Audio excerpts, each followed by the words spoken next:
Bismillahirrahmanirrahim. Assalamualaikum warahmatullahi wabarakatuh. Alhamdulillah, wassalatu wassalamu ala rasulillah wa ala alihi wa ashabihi wa man walah wa ba'du. Yang saya hormati Bro Tris selaku konselor di Wisma Traksis, yang saya hormati bapak-bapak, teman-teman sekalian, dan mahasiswa-mahasiswi dari UIN Kredenitan. Mudah-mudahan kita semua dirahmati oleh Allah Subhanahu wa taala. Alhamdulillah, berjumpa kembali di hari Rabu ini di Mushola Asy-Syifa Wisma Traksis, yang mana setiap hari Rabu kita insya Allah akan mengadakan terapi ruqyah syariah, yaitu pengobatan yang dianjurkan oleh Allah dan Rasulullah agar kita dijaga oleh Allah dari segala gangguan dan Allah berikan kesembuhan bagi hari ini yang kita sedang merasakan sakit, merasa tidak nyaman, baik di badan, di pikiran, di hati, dan sebagainya. Karena di luar dari tempat kita ini bermacam-macam penyakit, bermacam-macam gangguan itu luar biasa. Ya, saya pribadi yang alhamdulillah berkecimpung di dunia ruqyah, melihat betapa ganasnya kejahatan setan, baik setan jin maupun setan manusia. Belum lama ini saya kedatangan seorang pasien, yang mana pasien ini disihir oleh mantan pacarnya. Jadi ini seorang akhwat yang mana dia sudah tidak mau pacaran sehingga diputus. Nah, yang laki-laki, cowoknya, tidak mau diputus, akhirnya bertepuk sebelah tangan. Nah, agar ini tetap nyambung dari pihak laki-lakinya, akhirnya istilahnya cinta ditolak, dukun bertindak. Ini fakta, bukan dongeng atau bukan cerita-cerita tahayul. Ini betul-betul fakta. Dan saya sudah upload di YouTube kita, Ruqyah Baitul Quran. Sudah ada yang lihat? Mas Andrian sudah lihat belum? Ya. Yang edisi 2 terakhir itu. Yang belum lihat nanti dilihat dan subscribe ya. Ya. Itu adalah pasien saya yang kena sihir, diantaranya karena itu, cinta ditolak, dukun bertindak. Bahkan sebelum dia disihir ada jin penunggunya yang dia masuk tubuh akhwat itu sejak SMP. Sekarang sudah selesai sekolah, kerja, dan disihirlah. Dan ternyata sebelum disihir sudah ada jin penunggu tadi, sehingga bertarunglah jin di dalam tubuh manusia itu. Tetapi yang menunggu, jin yang menunggu, yang katanya menjaga, kalah sama yang pendatang itu. Terjadilah dialog saya dengan jinnya. Saya tanya dari grup yang pertama, grup yang pendatang baru, yaitu yang menyihir, kenapa kamu kesini? Karena orang ini memutuskan cinta bos saya, cinta yang cowoknya. Akhirnya saya bacakan Al-Quran sehingga dia kepanasan, akhirnya menyerah, dan alhamdulillah masuk Islam. Saya Islamkan, saya syahadatkan bersama anak buahnya, alhamdulillah. Dan inilah saya bilang, dakwah bagi bangsa jin yang bisa sampai kepada mereka diantaranya adalah dengan ruqyah. Kalau kita nggak ruqyah, gimana kita mau mensyahadatkan jin? Mau teriak-teriak di kamar mandi, asyhadi, asyhadi. Itu lafadznya jelas, saya rekam itu. Biasanya jin pun mengikuti syahadat. Kemudian grup yang kedua, katanya cuma satu, jin penunggu.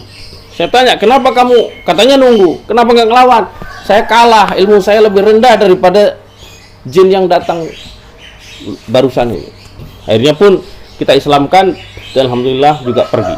Perginya juga kita kirim ke Mekah, ya, bukan dimasukkan ke botol, bukan dimasukkan ke guci, atau bukan disimpan di saku. Itu bukan. Nah, ini teman-teman sekalian, ya, bagi kita yang ada di Wisma Ataraxis ataupun yang dari UIN, kejahatan demi kejahatan terus, ya. Ada kejahatan dengan setan manusia, ada yang mencuri, ada yang membunuh dan sebagainya. Tiap hari kita dapatkan berita-berita seperti itu. Dan setan jin adalah dengan mengganggu tubuh manusia. Nah, makanya kita harus banyak perlindungan, banyak meminta pertolongan kepada Allah. Maka sholat kita jangan sampai bolong. Rata-rata pasien saya itu, saya tanya, saya diagnosa dulu, saya tanya, saya catat itu. Sholatnya bagaimana, Mbak? Bolong-bolong, Pak. Bahkan banyak bolong dan bahkan tidak sama sekali. Ya gimana tidak diserang? Ya, subuh kesiangan, zuhur kecapean, asar masih di jalan, maghrib masih kecapean, siang isya ketiduran. Kapan sholat? Pasti kalau sholatnya ditinggalkan, pasti malas baca Quran. Ya apa ya? Ya. Coba dicek nanti. Saudara-saudara kita di kampung kita yang malas sholat, pasti nggak baca Quran. Apalagi nanti puasa, susah. Nah, ini yang terjadi di tubuh kaum muslimin. Ibadah itu masih terasa berat. Ibadah itu bukan dianggap sebagai sebuah kebutuhan. Padahal kalau kita ibadah kuat, insya Allah badan pun akan sehat, kuman akan mundur, jin pun akan takut sama kita. Nah, ternyata panjang alurnya. Maka di sini alhamdulillah di Wisma Ataraxis kita dibimbing oleh mas bro yang ada di sini, perawat-perawat, sehingga kita bisa menikmati bahwasanya ibadah itu kebutuhan kita. Dan kita nanti insya Allah akan mendapatkan kebahagiaan. Coba teman-teman yang pernah pakai narkoba di sini. Saya pernah nanya, kenapa Mas pakai narkoba? Stres, pusing, banyak masalah, banyak tuntutan orang tua, rata-rata gitu. Terus sholatnya bagaimana? Ya itu masalahnya, saya malas loh sholat. Tapi kalau main game itu wah, senang banget. Tapi waktu awalnya senang main game, begitu kalah jadi stres lagi. Tidak ada kebahagiaan di situ. Padahal kalau kita sholat, ya, yang 5 waktu ini kita lakukan, insya Allah akan mendapatkan kebahagiaan. Pernah nggak misalnya teman-teman di sini ataupun teman-teman dari UIN, jam 1 siang kita belum sholat, hati kita menjadi gusar, gelisah. Pernah? Di kampus tapi nggak ya? Nggak sampai jam 1 lah ya? Sampai? Nggak ya? Misalnya kita perjalanan gitu kan, atau ketiduran, wah jam 1 kaget, astagfirullah. Langsung lisan kita akan refleks, astagfirullah, saya belum sholat. Jangan ya riskan kalau kita jam 1, wah masih jam 1. Alhamdulillah masih jam 1. Ini meremehkan. Biasanya kita akan refleks, astagfirullah jam 1. Habis itu ambil air wudhu. Bukan jam 1, astagfirullah jam 1, masak dulu mie gitu. Ini berbahaya.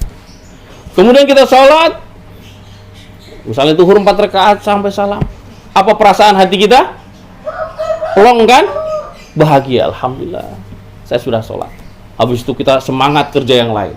Mau kerja tugas, mau ngerjain orang lain. Kita akan semangat gitu. Tapi kalau kita tidak sholat, sudah, setan terus akan dilakukan. Subuh begitu misalnya. Banyak subuh itu rata-rata orang kesiangan. Ya, bisa jam 7 bangunnya, jam 8 bangunnya, sehingga tidak sholat. Kita akan berdoa. Angkat tangan kita. Ikutin ya. Bismillahirrahmanirrahim. Ya Allah, Ya Rahman, Ya Rahim, Ya Allah ya Tuhan kami, ampunilah segala dosa kami. Astaghfirullahaladzim, Astaghfirullahaladzim. Ya Allah, kami memutuskan segala perjanjian, segala bantuan yang diberikan oleh bangsa jin, baik yang kami sadari ataupun yang tidak. Ya Allah, jadikanlah ayat-ayat Al-Quran menjadi obat bagi kami dan menghilangkan segala penyakit, sifat buruk dan gangguan, baik setan jin ataupun setan manusia.